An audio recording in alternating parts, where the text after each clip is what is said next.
Жезөкше болған оқиға ізімен. Зәуре тұңғышын көтергелі ауру сырқауы көбейіп жатып қалатынды шығарды. Әке-шешесінен ерте айырылып, жастайынан жетімдік тауқыметін көп тартқан оның көрмеген қиындығы жоқ. Жып-жылы үйі, анасы мен әкесінің қамқорлығы, үлкен ағасының асыр салып жүгіргені ғана еміс-еміс есінде. Анасының шашы ұзын еді. Әкесі мұртты, қара торы кісі болатын. Басқасы бұлыңғыр. Өзі де 1,5 жасындағы осы суреттің жадында қалып қойғанына таңырқап, жаратқанға шексіз алғыс айтады. Әйтеуір анасы мен әкесінің жүзі, ағасы есінде қалды. Сол естелік жанына жылулық сыйлайтындай. Ата-анасы ауыр жол апатынан қайтыс болып, бұл 1,5 жасында, ағасы 3 жасында қалды. Содан кейін туысқаннан туысқан қоймай, бірнеше отбасының қолында тұрды. Соңында қос жетім ешкімге сыймай, жетімдер үйіне өткізілді. Ағасын бірнеше жылдан соң шетелдік ерлі-зайыпты асырап алды. Сөйтіп жалғыз сүйеніші шетел асып кете барды. Ал Зәуренің жетімдер үйінде тартпаған азабы жоқ. Зорлық пен қорлықтың не екенін жастай біліп өсті. 6-7 жас шамасында Зәурені қазақ отбасы асырап алмақ болды. Зәуре қатты қуанды. Енді бұның да отбасы мен жылы үйі болады. Енді бұл да жетімдер үйінен тыс жерде тұратын басқа балалар сияқты еркін өмір сүреді. Зәуре жаңа ата-анасының көңілінен шықпады. Қанша тырысса да бұны қабылдай алмай, олар бұны жетімдер үйіне қайтып өткізіп тастады. Сол күні дәретханада отырып, ағыл-тегіл жылаған. Не үшін ұнатпай қалғандарын да айтпады. Зәуре бұйығы тұйық болып өсе бастады. Ешкіммен ашылып сөйлеспейтін. Тәрбиешілері әсіресе Зәуреге келгенде көп қиналды. Адамдармен тіл табысып кетуі өте қиын еді. Бірақ Зәуре іштей ешкімді жек көрмейтін, тек жаны тыныштық пен жайлылықты қалап тұратын. Бірақ жетімдер үйінде бұның қалауымен кім санаса қояр дейсің? Өзі сияқты тағдырдың тәлкегіне түскен балалар көп мұнда. Бәрінің көзінде мұң. Өзгелер бір төбе, бұлар бір төбе секілді. Тіпті тәрбиешілері қалаға қыдыртуға барғанда, бұлардың өзгеше екендері алыстан мен мұндалап тұратын. Ата-анасы бар балаларға қарап тамсанып қайтар еді. Ештеңенің қажеті жоқ.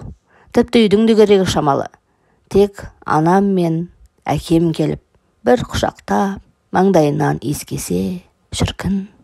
Бұл арманы ешқашан орындалмайды. Анасының да әкесінің де қайтып келмейтін бала болса да түсініп өсті. Бәлкім ол Зәурені ұмытқан да болар.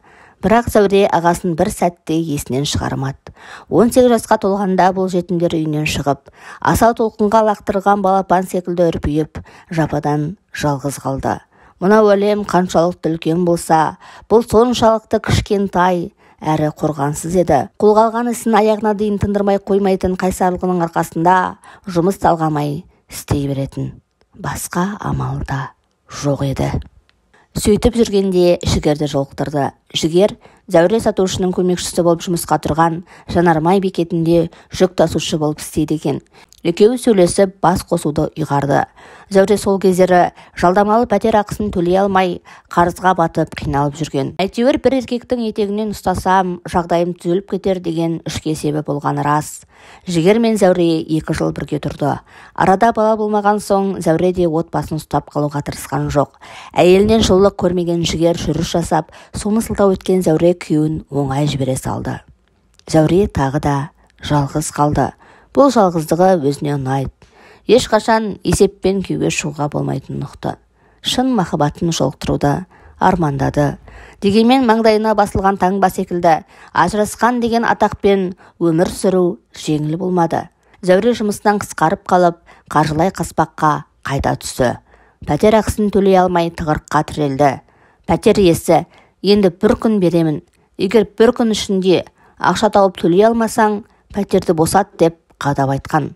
Он ойланып, мың толғанып, ақша табудың ойынан кетпей жүрген жолын татып көруден басқа амалы қалмады. Жеңіл жүріске салынған танысын тауып алып, мені де қатарларыңа алыңдар деп сұранды. Арада 1 сағат өткенде Зәуре жезөкшелер қатарынан бірақ шықты. Мұншама тез болып кетеді деп ойламапты. Жұмысқа кіріс деп бұйырған түрі суық абайдың шын атын да білмейді. Бұл жерде бәрі бір-бірін лақабатпен атайды екен. Таң қалды. Тұманды кәсіпте жүрген қыз-келіншектер өз ойлағаннан анағұрлым көп екен. Түн бата Зәуре алғашқы клиентін қабылдады. Зәуре имене басып қонақ үй бөлмесіне кірді. Жасы 60-ты алқымдаған ақ басты шал екен. «Шешін», деді шал бұған. Зәуре шешінді. «Енді биле», деді шал. Зәуре білгенінше биледі. Шал төсек үстінде бұған тесіліп қарап отыр. «Бері кел», деді сосын. Зәуре шалдың қасына барып отырды. Құсқысы келіп жүркенсе де сыр білдірмеуі керек. Ішінен дір-дір етіп қорқып та отыр. Шал үсті басын шешіп, Зәурені өзіне қарай тартып икемдеді. Зәуре берілді. Жан дүниесі өртеніп, қанша қорланса да, бұл жұмысқа өз еркімен келген соң, пәтер ақысын төлеп алайын, бірден шығып кетем деп өзін іштей жұбатты. Келесі күні Зәуре тоқтамай жұмыс істеді. Түн бата, жалдамалы пәтеріне сілесі қатып келіп, қожайынның қолына пәтер ақысын ұстата сала төсекке құлады. Ұйқысы келмейді. Қандай жолға түсіп кетті? Өзі өмір бойы осыдан қорқып келген, бірақ басқа амалы қалды ма? Әке шешесі тірі болса, не дер еді? «Анашым, әкешім, мені кешіріңдерші», деп өзін кінәлап жылады Зәуре. Жеңіл жолмен келген ақша Зәуренің басын шырмай бастады. Өзіне берген сертін ұмытып, күннен күнге ар, намыс, ұят деген құндылықтардан безіне берді. Зәуре сол көшедегі атақты жезөкшелердің біріне айналды. Бір күні Зәуремен тағы бір жезөкше қызды қалталы ер адам қаланың сыртындағы жеке жайына демалысқа бармақ болды. Зәуренің жоғалтатын ештеңесі жоқ, оңай келісті. Әрі сенбі, жексенбі күндері үшін жақсы төлейтінін біледі. Қуғымен келген қуақша сүргімен кететін. Зәуре жақсы киініп, жақсы пәтер жалдағаны болмаса, меншігіне сатып алған бір дүниесі болмады. Ертең бір ғажайып болатындай, Зәуре келер күннен үміт күтетін.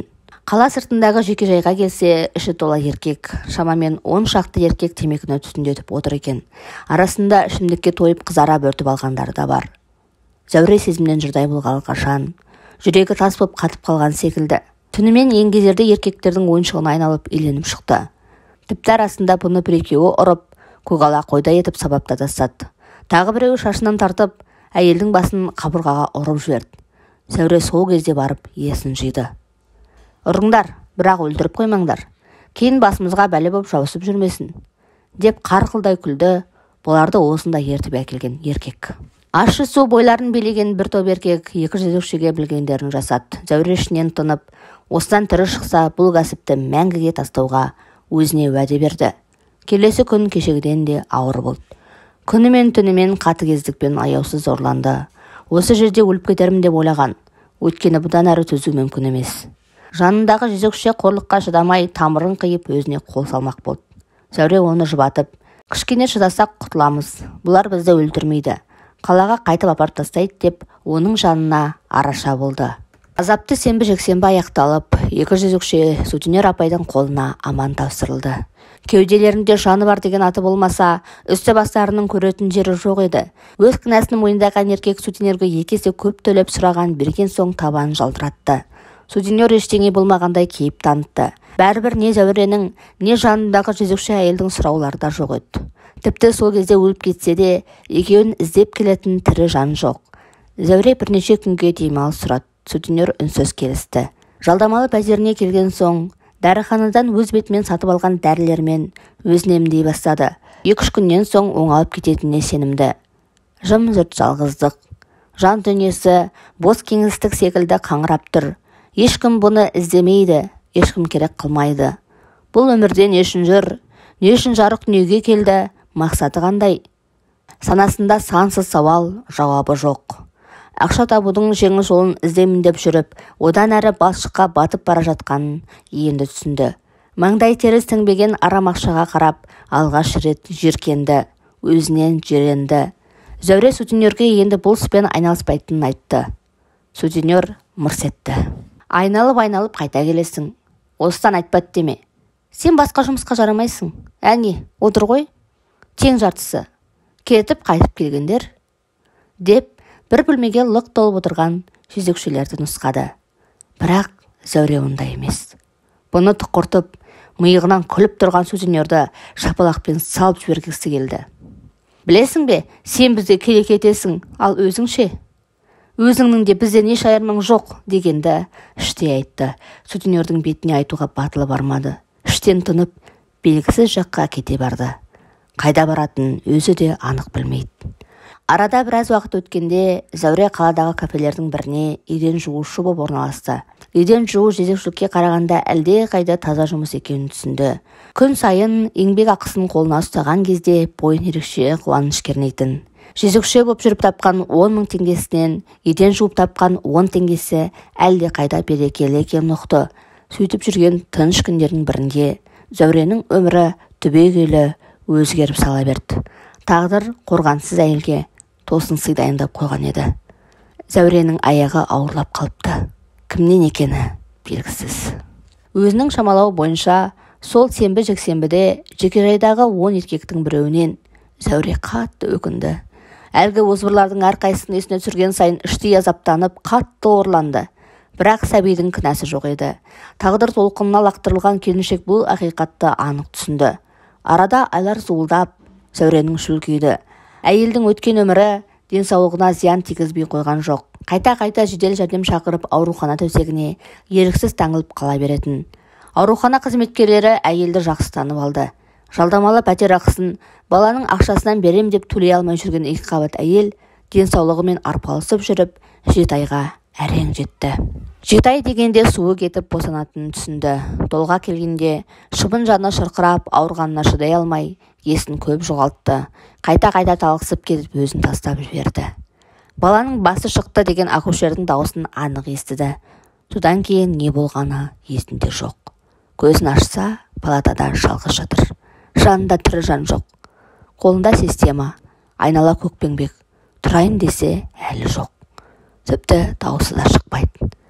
Бір кезде тық-тық еткен дауыс естіліп, палатаға өзін босандырған акушер кірді. Зәуре, балам қайда, балам деп кезерген ернің астымен күбірледі. Акушердің көз жанары жап-жасыл, сұсты еді.